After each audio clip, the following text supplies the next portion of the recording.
death toll in India due to COVID-19 rises to 149. COVID-19 death toll rises to 149 from 124.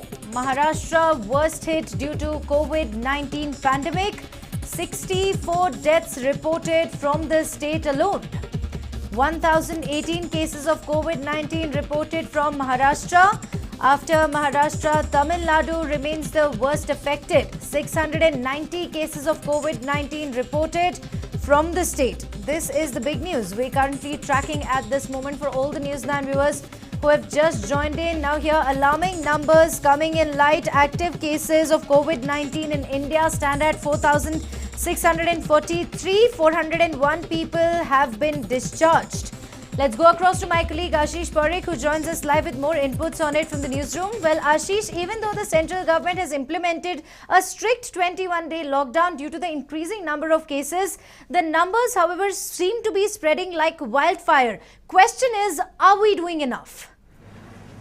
Well, absolutely, Neha. Like you rightly said, the number of coronavirus cases in India have been increasing every passing day, despite there being lockdown, despite Janta curfew, despite various other measures taken by not just the central government but also state governments. The numbers somehow seem to be increasing further and furthermore, and that has again, raised a big question on whether the extension of the lockdown really needs to be looked at. Because remember, the state governments across the country are urging the central government to extend the lockdown. Now, these are not just mere requests just like that. These are requests based on the fact that the number of cases in several of the countries are continuing to increase. In fact, despite the fact that the state governments are making sure there are containment clusters, also they have tried to improve their infrastructure of testing, and also various other measures taken by state governments apart from the measures taken by central government. The number of cases are continuing to proliferate, and that has become a big worry for a lot of states across the country, especially the states which have the most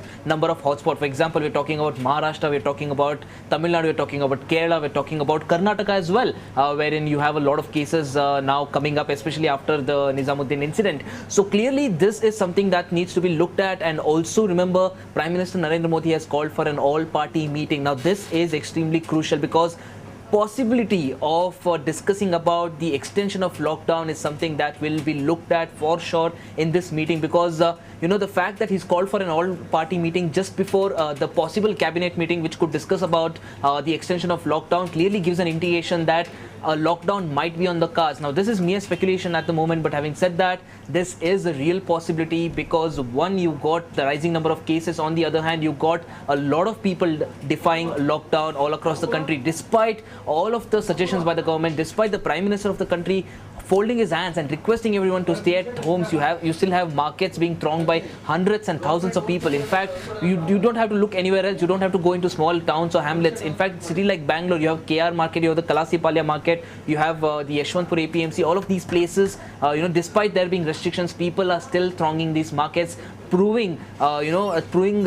proves to be detrimental to the entire cause of a lockdown. And you also have a lot of people taking to the streets unnecessarily, despite vehicles being seized. You still have people coming out, giving lame excuses and making sure that they just step out of their homes and roam around the city. All these activities, along with the fact that the number of cases are rising cumulatively, are making sure that the government now seriously is considering extension. And the fact that you got the number of cases that you have at the moment, clearly a lot of things need to be relooked at. The fact that the lockdown was kept until 21 days, even if the number of cases had decreased, the fact that there are so many hotspots, there are so many containment clusters across the country, means that the government now is relooking. Because remember, even during the lockdown, you have a lot of people violating it, defying the lockdown and the guidelines that have been put in place. In case the lockdown is even relaxed for a couple of weeks, just taking an example, people will again throng from one part of the country to the other part. People will start traveling. People will start, there'll be huge crowds. There'll be, the markets will be filled. The supermarkets will be filled.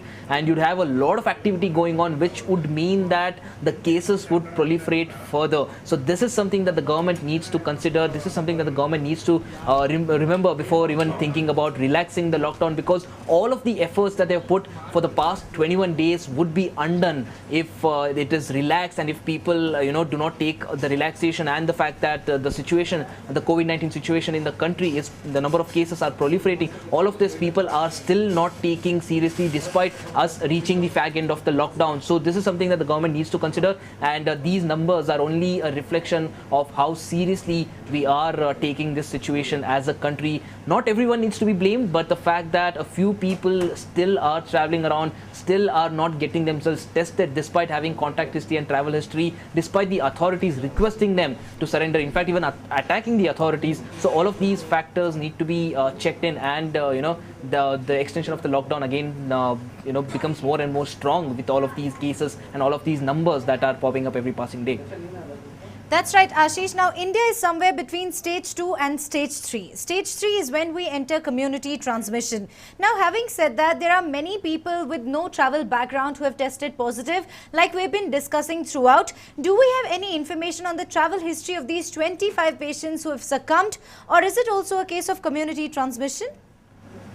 Well, as of now, there is no confirmed case of community transmission in the country as of now. But having said that, there are a lot of cases, there are a lot of deaths that the authorities still do not have complete details of as to where exactly did the person get the virus from, who did the person come in contact with. So all of these cases have a big question mark on them, and that is what leads to the speculation of community transmission. And having said that, speaking of community transmission, the entire country, just because there are a few places where you might have some sort of cases without any travel history or contact history, does not mean the entire country goes into community transmission. We've been speaking to a few doctors, a few experts, especially from the United States, who have been explaining about the situation, explaining what the situation there is. So what they have to say is that there might be community transmission, but that does not mean that the entire country will be facing community transmission. There might be particular clusters, particular hotspots where there might be community transmission, and the government will have to become aggressive in those places. Other places need to be kept under lockdown, but they do not need to be taken that seriously, or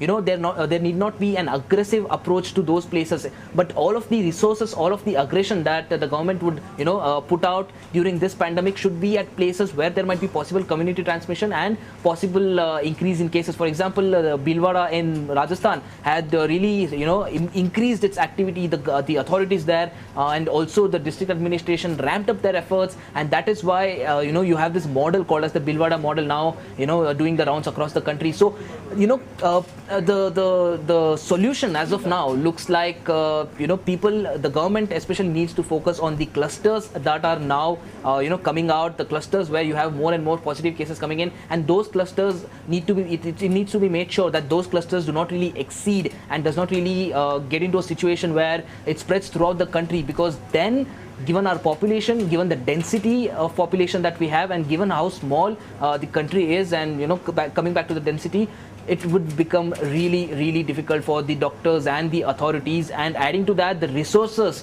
or rather should I say the lack of resources in the country as of now, would really make the situation absolutely unimaginable at the moment.